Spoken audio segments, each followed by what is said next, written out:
Hey everybody, Ron Burke, editor-in-chief for GamingTrend.com. We're here at Summer Gamest Fest, and I'm here with Tiago from the Mortal Kombat team. Yes, so Tiago, at introduce NetheRealm. yourself and...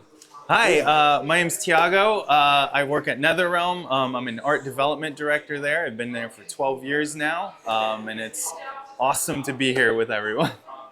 So I want to talk about the bravery of your team. Sure. I'm amazed that you guys, after 11 Mortal Kombat games, you decided to make Mortal Kombat 1 into a hardcore farming simulator. What was that like? What was that like for the team to have to go back to their roots and really dig in the soil? You know, like there's nothing more satisfying than, farming and getting some, some nice vegetables going. You saw it in the trailer. You saw a little bit of Kung Lao and Raiden out there doing their thing. Definitely using their knives. Yeah. It's a different type of combat, Different kind of combat, yeah. So jokes aside, obviously Mortal Kombat 1 is a complete reboot of the series, a complete reboot of the lore. So that really is digging in the soil. You guys, Yes. See, I brought that around. I like that. That's good. So you guys had to completely revamp all of the storylines. Yes. So what kind of opportunity did that afford you, being able to go back and just say, okay, we know that these characters are cool, but how can we make them better? Right. I mean, I think it all kind of comes back to how MK11 ended, right? So Right. Liu Kang becomes Fire God Liu Kang and sets out to remake the universe and the timeline, right? And that in itself gave us so much freedom to try different things, right? And one of the things that we really wanted to show on the art side is what does Liu Kang's Mortal Kombat look like? What does it look like if he's the one kind of painting that universe? As opposed to Raiden. As opposed to Raiden or the other Elder Gods, right? So this is a completely different take on a lot of stuff. I hope it kind of comes through in the art and you can see it feels different, feels, more colorful, more vibrant. That was very much intentional. So one of the things that you guys have done, though, is you got a nod back to, really all the way back to Mortal Kombat 1, and that's the cameo fighters. Talk to us about the cameo fighters. Oh, cameo fighters are so exciting, right?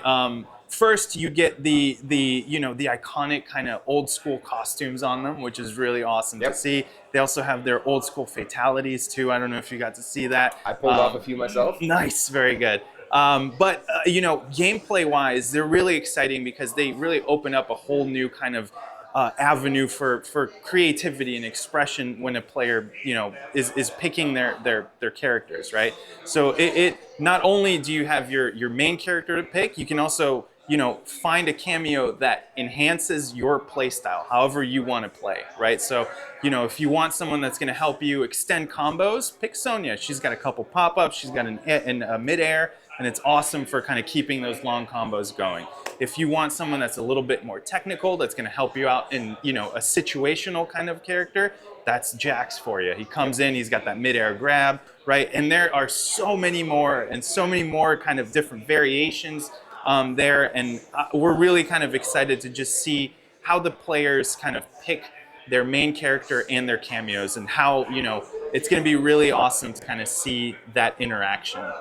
And to be clear, the cameos have fatalities as well. They do, right? yes, So, yeah. yes. They're very much part of the game, right? We didn't want them to feel like, oh, they just come in, do a thing, on. and yes, Yeah, right? yeah. So they show up in your super moves, they show up in fatalities, right? They are kind of all over the place, and that was very intentional. They definitely have as much personality as the main fighters too. Like you see, Kano comes out, stab with the knife, and then and then kind of like, nah, what are you gonna do about it? Yes, my favorite Kano thing is when he does his eye laser. Yeah. He actually grabs you, the main character, and puts you down to do an eye laser. It's so rude, Yeah. It's awesome. Excuse me, out of my way. I have work to do. I'm here doing something. It's awesome. And of course, Jax looks like he's got that mustache and the cigar. Looks like he's either right before 2 days before retirement or getting too old for this shit. But either way, he's definitely there. And he's jacked, right? He's a big dude. It's awesome. Yeah, he looks so good.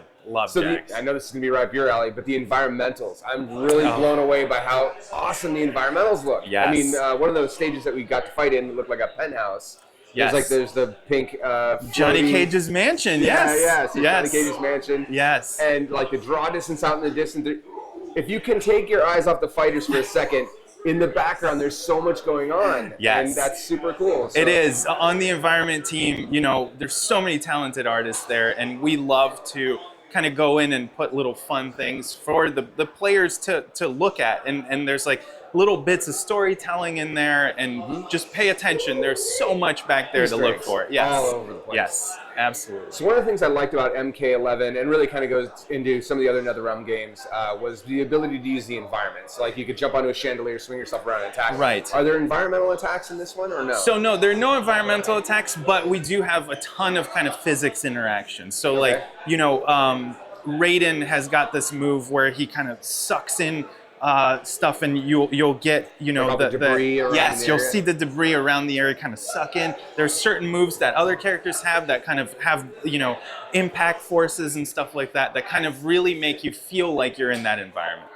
So one of the things that MK11 did was the storyline is basically you kind of walk through the shoes of every character and their interaction. Is that kind of the same approach you guys are shooting for this time, or are you guys allowed to talk about it? You'll just have to wait for that and see. I saw the classic tower, so that we get to play that today. Thank you very much. That was awesome. Are there other returning modes that you can talk about yet? I mean, obviously there's versus. Yes, right? there's versus, and we have a ton of other kind of single-player experiences and multiplayer things that we're just not ready to talk about yet, but be sure that there will be, you know, a ton of all kinds of content in there, whether you're looking for multiplayer stuff or single-player. Awesome. So what platforms are we looking for, and what's the release date? So we're looking at PS5, we're looking at Xbox X, Xbox Series S, Switch, and PC. And that is going to come out on September 19th. Amazing. You guys are not ready for how good this game is. You guys are not ready. I do have one last question that's a tough one. Please. COVID. Yes. You made this game during COVID. We did. We did. How challenging was that? I mean, you've got a game that's so dependent on latency, and now nobody's in the office. Right. Yeah, So it's certainly... How did that work? You know, it certainly presented its challenges. I think all video game studios are kind of dealing with that same problem right now, right? Yeah, and the timings on your game is so tight. It is. It's very tight. But you know, we have a strong presence at the studio. We have people that work from home. It's a variety of people, and you know, we just make it work with what we have, and it's been working out fantastically. Awesome. Well, the game looks amazing. I can't wait for folks to see it and folks to get to play it soon. So, thank you very much, Tiago. You're very really appreciate welcome. it. Yeah, thank you. Yeah. Thank you very much, everybody. We'll see you again soon. Thanks.